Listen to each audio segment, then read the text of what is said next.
Hi, fantasy readers. This is Karyne Norton, your fellow book binger, and you are listening to the Finding Fantasy Reads podcast, where you can test out a new fantasy story every single week to find your next favorite author.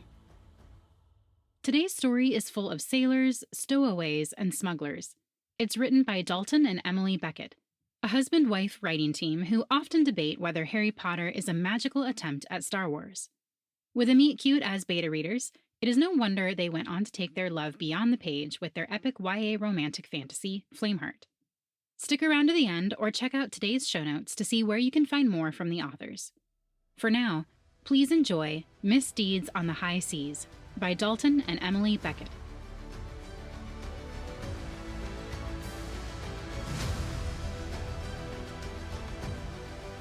Aurelia wished this was the first time she found herself wedged against her best friend in an empty, albeit used, cask of ruck-whale oil.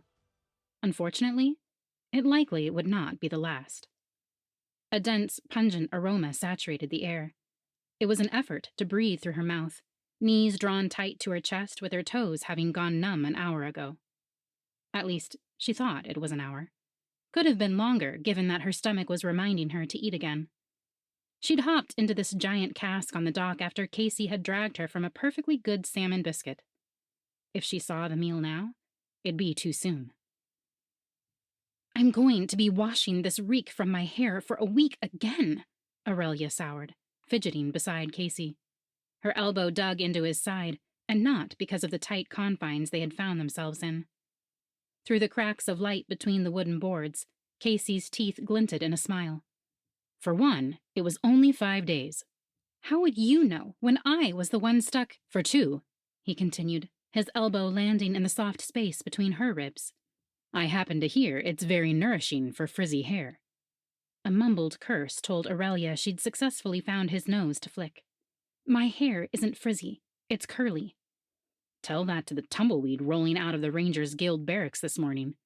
Casey snatched her hand, squeezing it to silence her when Aurelia inhaled sharply to rip into him again. Footsteps echoed on the deck, a steady thump that grew closer. As one, Aurelia and Casey pressed against the crack to get a better look. Bustling about were men and women with skin leathered from working above the permanent mist covering the kingdom below.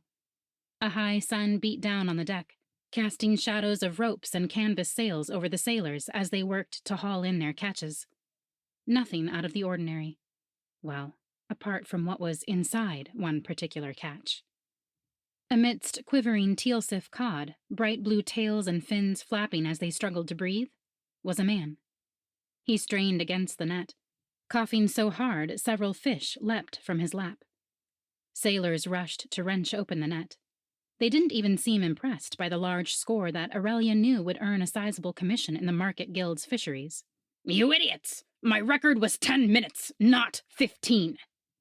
Casey jerked at that, and even Aurelia was in awe. Swimming could be challenging in North, given the temperamental nature of the skyward seas. At the mercy of the wind's currents, there was no telling when a sea would churn, turning the most tranquil waters into a maelstrom. It didn't deter the people of North. With the smaller seas, Casey and his brothers had often dared each other to see who could dive in, then out the most in a certain time span. Children learned to swim when they learned to walk, and men dove for pearls to give their wives upon the birth of their children. But to free dive and hold one's breath for that long? Nearly unheard of. Unless he was going to depths people seldom dared. A dark-skinned sailor pulled the freediver from the pile of fish, the latter still sputtering obscenities as he was freed from the net. He wore a tight-fitting shirt and pants, his boots uniquely fashioned with leather fins extending past his toes. Water flung from the blonde hair curling just above his shoulders as he poked the sailor's chest, gesturing to the particular sea now rising leisurely off the starboard bow, the sun shining through to cast flickering waves of dark green shadows across them all. Shadowlands below, the diver cursed. Do you not understand the risk of my lungs exploding at that depth? Boots pounded against the deck, moving closer to the casks. Aurelia stiffened. Captain Luddick stood nearly a foot over the freediver, a navy blue coat cut close to the captain's chest, falling just above his knees with rows of copper buttons winking in the sunlight. weathered his tanned skin and aged him beyond the mid-30s Aurelia knew him to be. So lost in his tirade, the freediver didn't notice the captain until he cleared his throat behind him. "Apologies, Mr. Leeway, though it seems your reputation precedes you." The freediver's face paled, but he straightened nonetheless. "Aye, Captain, but if you think I won't charge for the extra time, you'd be mistaken." His knuckles, bloodied and raw, Aurelia noted, tightened where he held a satchel across his torso. "Especially if you be inclined to use my services again." "What do you know about for-hire freedivers?" Aurelia whispered to Casey. "That there's only 2 in Highguard that can even get close to 10 minutes," Casey responded. "And one of them is in the jails for illegally selling." Captain Luddick snapped his fingers. 2 sailors caught the freediver by the arms, one of them cutting the satchel's strap with a serrated knife. In a blink, the bag was tossed to Luddick. He dug inside, brow lowered. Then, in his gloved hand, an iridescent sea urchin rested, the shimmering spines not seeming to bother him in the slightest. "How many?" he asked. 50, the freediver replied through gritted teeth. "Add a new catch bag to my fee." "I'll throw in several." A condescending glare flicked up to the diver's tool belt, "along with new diving tools, if you triple this before noon. My client is eager, you see, and you are more skilled than your brother, given his current confinement. Pity." Aurelia turned to Casey to find him already staring at her, thin beams of light settling on his glare, his lips pressed into a firm line.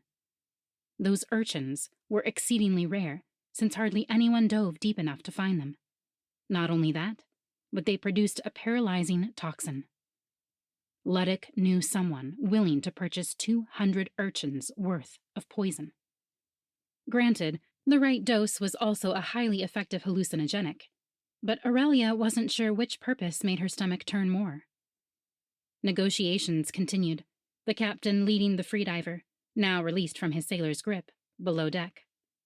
When the voices faded and the remaining crew was busy with counting and filling the casks with cod, Casey eased open the lid of their cask. He hopped out soundlessly, reaching back in to help Aurelia. Pins and needles rushed to her feet. Her joints popped and cracked as she straightened, wincing at the sound. Thankfully, the crew was too busy with their work to notice what their new colleagues were up to behind the casks. Casey adjusted the gray scarf over his nose, half of his long brown hair knotted securely at the back of his head, the rest falling to his shoulders. He flicked several stubborn strands from his gaze. "What's your plan?" Aurelia asked, fixing her own scarf, ensuring that her copper curls were still discreetly tucked away. "We need to know who he's selling those to, obviously.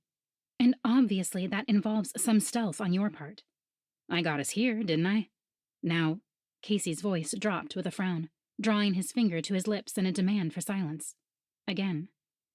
Rolling her eyes, Aurelia snatched his hand to lead him back along the row of casks. They bent at the waist, footfalls silent as they crept closer to the ship's stern. A sailor whistled. Aurelia froze. Casey pressed close to her back. Even through the scarf concealing his face, she could feel his breath warm on her neck. Her heart pounded in her ears, but no one came around the casks. After a furtive glance around the last barrel, Aurelia ran on the balls of her feet to the alcove in the back of the ship. She pressed into the shadows, her back against the wall as she looked back to scan the sailors working. When they returned toward the fish, she waved Casey over. Down the steps they went, and he pressed his ear to the door of the captain's quarters. A quick jiggle of the handle found it locked.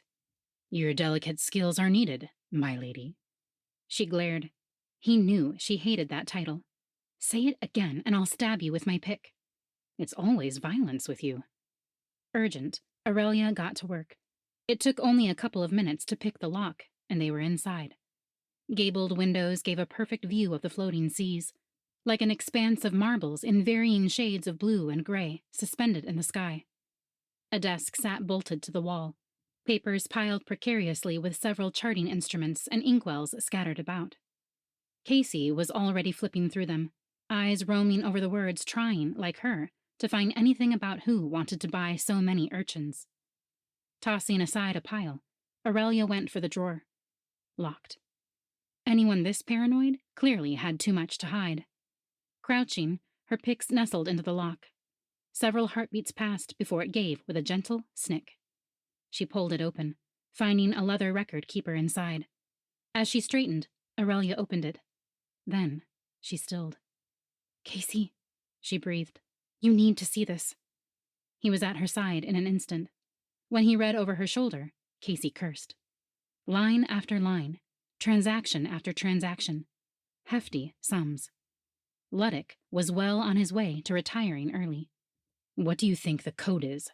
Casey asked, his tone hard. A series of slashes and dots were beside the numbers. They had to be names, items procured. "Something only he would know," she said. "There's no way I can crack this, at least not right now. But look at this." Casey pointed to another line, marked out by a red X. "Several have this. And if Luddick has no qualms about selling urchins for profit, who knows what else he's putting out in the black market?" His gaze darkened the longer he stared at the log. "This will not go unanswered. Not in my kingdom." Aurelia put a hand on his arm, only to jump back as the door opened. Wolf, a heavy-set man known as the captain's chief mate, was frowning at the unlocked door one moment, only to glare at them the next. "What are you doing here?" he demanded. "Get back to work." It registered then what Aurelia held in her hands, the drawer open before her. Wolf flushed. "Thieves!" Casey burst into action. Dagger drawn, he ran for Wolf, barreling into his chest. It was surprise that knocked the man aside, leaving him scrambling for his sword. "That's hardly fair." Casey thrust his dagger up to meet the blade. "Is it really thievery when stealing from smugglers?" Sneering, Wolf pushed Casey back toward the center of the room. A heavy swing made Casey duck and spin out of the sword's path, boots scuffing the floor as he wove to get around the chief mate.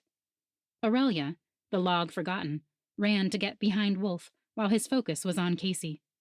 Flipping her own dagger, she threw her weight into the swing, the hilt of her blade cracking against the back of Wolf's skull. He stiffened, then, after a beat, crumpled to the ground between them. Casey glanced up at her, raising a dark brow. "I had that." "Obviously." Shouts echoed above deck. Not wasting another breath, they ran for the staircase. Catch forgotten and infiltration realized, the crew at the far end of the deck raced toward them. Casey pivoted to the side. "We have to jump." "What?" There was no way. Hopping into a barrel to be lifted by crane onto the ship was one thing. Jumping over the railing, with nothing but seas and passing skiffs between them and the miles to the ground below? Hard pass. But Casey was already sprinting across the deck and vaulting over the rail with a whoop before Aurelia could persuade him otherwise. "He's going to get me killed one of these days." Arms pumping, Aurelia ran for the side. Warm wood bit into her palm as she cleared it and leapt into the sky. Screams ripped from her throat, stolen by the whoosh of air. It tore her scarf free and tangled in her curls, burned against her eyes. Below, Casey was a black dot, growing larger as he rolled into the current. A ship passed in the flight lane below, its canvas sails billowing like sheets on a clothesline. It caught him, easing his descent before he tumbled off the sail and snatched a rope that sent him careening underneath the ship's hull, narrowly missing the sails flanking the ship's side. Aurelia forced herself to mimic his path, yelping when the sail caught her fall. Several sailors glanced up, but their faces passed by in a blink as she rolled, skies and seas spinning. She couldn't stop. Arms flailing, she caught a rope. It burned into her palm as she slid over the side, tumbling into the air once again. Distantly, someone was laughing. With a grit of her teeth, Aurelia flipped her hand to readjust her hold, her body jarring to a stop. She swung wide like a pendulum under the hull, her rope twinning around Casey's. Luddick's ship, now several flight lanes up, continued on. "I can't believe that worked," he hollered. "Actually, I can, with all the years I spent on the obstacle course. Terrence teasing aside, I don't get why you hate so much." "Watch it, Weatherstone," Aurelia hissed, hooking her boot to a better grip, "or I'll cut your rope to try your luck a second time." Around and around their ropes twisted, bringing Casey and his infernal smirk closer. She realized then that he was slightly higher than her, sucking all the wind out of her threat. Didn't lessen her glare, though, holding his stare as they spun. He tossed his dark hair from his eyes, its leather tie long lost. Admit you found that thrilling. It was insane, but so worth it. His amusement flickered, suddenly fading when her body finally collided with his own. Casey reached for her, ceasing their movement as the ship above sailed toward port. His arm banded around the small of her back, gloved hand gripping her hip with surprising strength. His amber eyes gazed down at her, all of a sudden so close. Aurelia could note the golden flecks that shone like honey. Those eyes had followed her for more than half her life. How was it she just now noticed how captivating they were? She swallowed and forced her spine to straighten in his hold. You say that now, she said, voice hoarse, from the fall, surely. Will you, when Leddick realizes we know about his deals? Casey's focus dipped down her face for a moment before his crooked smile returned. This is only the beginning.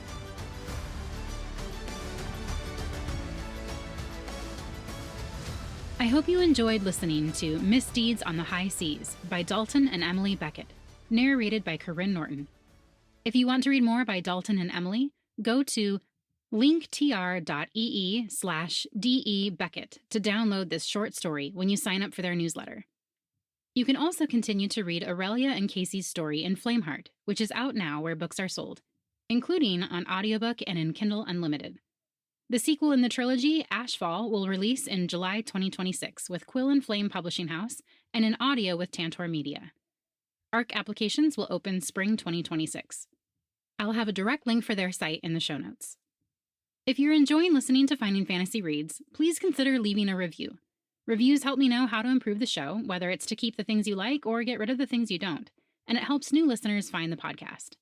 If you're not sure how to leave a review, check out today's show notes for some easy instructions. Thank you all for listening, and happy reading.